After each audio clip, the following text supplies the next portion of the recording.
वशिष्ठ ऋषी भगवान श्रीरामांचे गुरु होते. ते ब्रह्मज्ञानी तर होतेच, पण ते अतिशय संयमी होते. त्यांच्या जन्माच्या वेगवेगळ्या कथा पुराणातून सांगितल्या जातात. त्यामध्ये ते ब्रह्मदेवाचे मानसपुत्र आहेत असे सांगितले आहे. तर कुठे ते मित्रावरुणाचे पुत्र आहेत, तर कुठे ते अग्नीचे पुत्र असल्याचाही उल्लेख आढळतो. यांची पत्नी अरुंधती असून त्या महान पतिव्रता होत्या. आकाशात सप्तऋषींच्या तारका समूहात यांचा समावेश आहे. एकदा ब्रह्मदेवानी आपल्या या मानसपुत्राला म्हणजे वशिष्ठांना पृथ्वीवर जाऊन सृष्टीचा विस्तार करायला सांगितला आणि त्याशिवाय त्यांनी सूर्यवंशीयांचे पौरोहित्य करावे असेही सांगितले. तेव्हा ऋषी ब्रह्मदेवांना म्हणाले की मी पौरोहित्यासारखे कमी प्रतीचे कार्य करणार नाही. मग ब्रह्मदेव त्यांना म्हणाले की अरे, तुला माहिती आहे का, याच वंशात मर्यादा पुरुषोत्तम भगवान श्रीरामांचा अवतार होणार आहे आणि हे पौरोहित्य कर्मच तुझ्या मुक्तीचे मुख्य कारण असेल. हे ऐकल्यावर मात्र त्यांनी पृथ्वी तलावर येऊन हे कार्य करण्याला मान्यता दिली.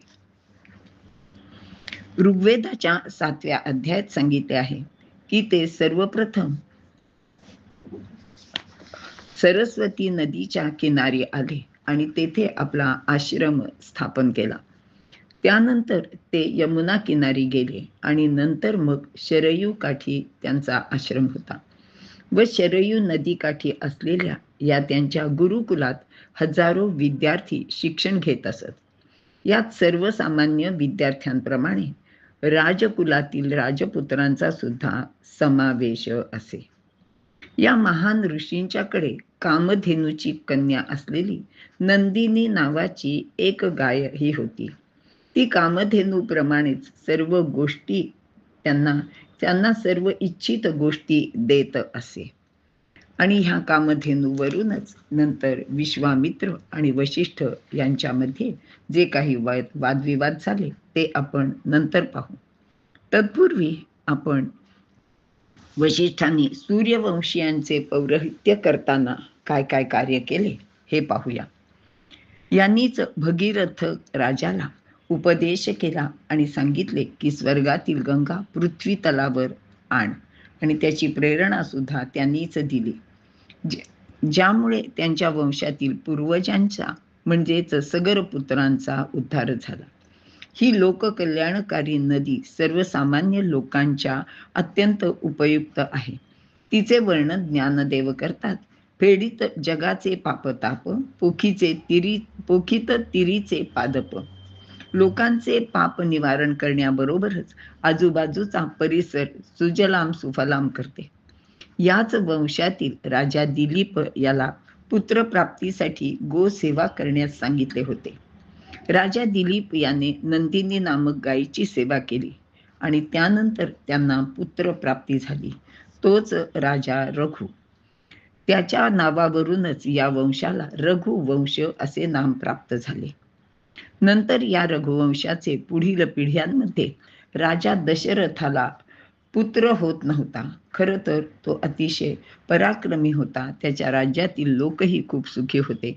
पण राजाला आणि प्रजेला एकच दुःख होते की पुढे काय आपण म्हणतो की ज्याला वारस तो नाही. तेव्हा वशिष्ठ ऋषींनीच त्याला पुत्रकामेष्टी यज्ञ करायला सांगितला आणि ते यज्ञ कर्म करण्यासाठी शृंगी ऋषींना पाचारण करावे असेही सुचवले आणि मग तेव्हा त्यांच्याकडून पुत्रकामेष्टी यज्ञ करून घेतला. या यज्ञात प्रत्यक्ष अग्निदेव प्रसन्न होऊन त्यांनी प्रसाद दिला. त्यानंतर रघुवंशात भगवान श्रीरामांचा पुत्र रूपाने अवतार झाला. श्रीरामांबरोबरच राजाला अजून 3 पुत्र झाले, लक्ष्मण, भरत आणि शत्रुघ्न. या सर्वांचे शिक्षण गुरु वशिष्ठ यांच्या गुरुकुलातच झाले आहे. अशा ह्या गुरु वशिष्ठांची महती वर्णन करणे तसे जरा कठीणच आहे. अहो, वशिष्ठचा अर्थच असा आहे की सर्वात प्रकाशमान, सर्वात उत्कृष्ट, सर्वश्रेष्ठ आणि सर्वश्रेष्ठ महिमा असलेले वशिष्ठ हे सप्तऋषीमधील एक होते. सर्व सूर्यवंशी राजे यांच्या आज्ञे वाचून कोणतेच महत्वाचे कार्य कधीही करत नव्हते, अशी यांची ख्याती होती.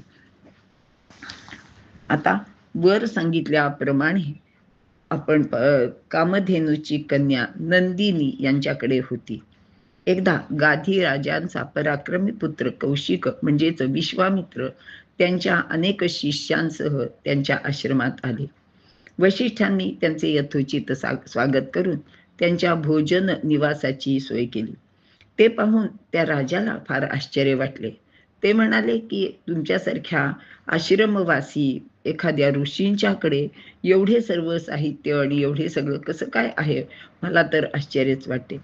आणि वशिष्ठांनी अगदी सरळपणे त्यांना नंदिनीबद्दल सांगितले. ते ऐकताच तो राजा म्हणाला की अहो, तुम्ही असे आश्रमात राहणारे ऋषी, तुम्हाला ह्या गायीची काय गरज आहे? मी तुम्हाला ह्याच्या बदल्यात हजारो गायी देतो, किंवा तुम्ही मागाल ते देतो, जी संपत्ती मागाल ती देतो. अर्थातच वशिष्ठांनी ही त्याची मागणी जी होती त्याला नकार दिला. तेव्हा त्या विश्वामित्रांना राग आला. त्यांनी बळजबरीने गायीला नेण्याचा प्रयत्नही केला. पण त्या नंदिनीने स्वसंरक्षणासाठी हजारो सैनिक निर्माण केले आणि त्यांना पळवून लावले. विश्वामित्रांचा घोर अपमान झाला. ते राजधानीत आले आणि त्यांनी चौकशी केली की या वशिष्ठांकडे ही नंदिनी नामक कामधेनू गाय कशी काय आहे. तेव्हा त्यांना कळले की वशिष्ठ हे ब्रह्मऋषी आहेत आणि प्रत्यक्ष ब्रह्मदेवानीच त्यांना ती गाय दिली आहे.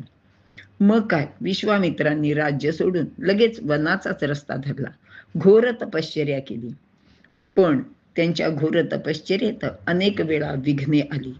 सर्वप्रथम मेनका आली आणि मेनकेपासून त्यांना शकुंतला नावाची मुलगी झाली.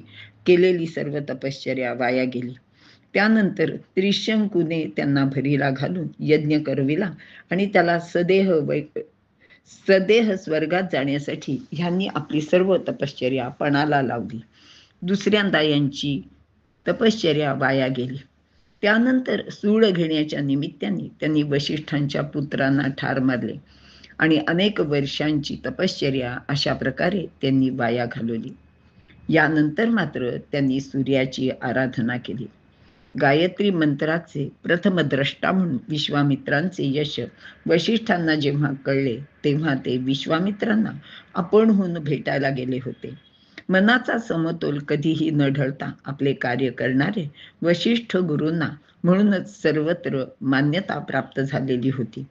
मात्र विश्वामित्र त्यांचा द्वेष करीत होते, कारण त्यांना अद्यापही ब्रह्मऋषी ही पदवी प्राप्त झाली नव्हती. आणि मग एकदा विश्वामित्रांनी ठरवले की मला ब्रह्मदेवापासून देवांनी सुद्धा मान्यता दिली आहे ब्रह्मऋषी म्हणून, पण अजूनही हे वशिष्ठ ऋषी काही मला ब्रह्म ऋषी म्हणायला तयार नाहीयेत. तर आता आपण ह्या वशिष्ठ ऋषींनाच ठार मारून टाकू. हे एकदा गेले की मग मीच तर ब्रह्म ऋषी म्हणून इथे ह्या पृथ्वी तलावर राहील. आणि म्हणून एक दिवस ते लपतछपत वशिष्ठ ऋषींच्या आश्रमाजवळ आले. तेव्हा अरुंधती आणि वशिष्ठ बाहेरच चांदण्यात वार्तालाप करीत होते. अरुंधती म्हणाली की स्वामी, आजची चांदणी रात्र किती छान आहे, शीतल आहे आणि प्रकाशमान सुद्धा आहे. आतापर्यंत एवढी सुंदर रात्र मी कधी अनुभवली नव्हती आणि मला असे वाटते की ह्याच्या इतके सुंदर दुसरे काहीच नसेल.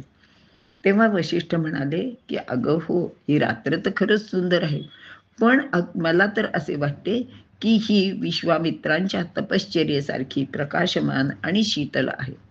हे ऐकल्याबरोबर विश्वामित्रांना मात्र पश्चाताप झाला.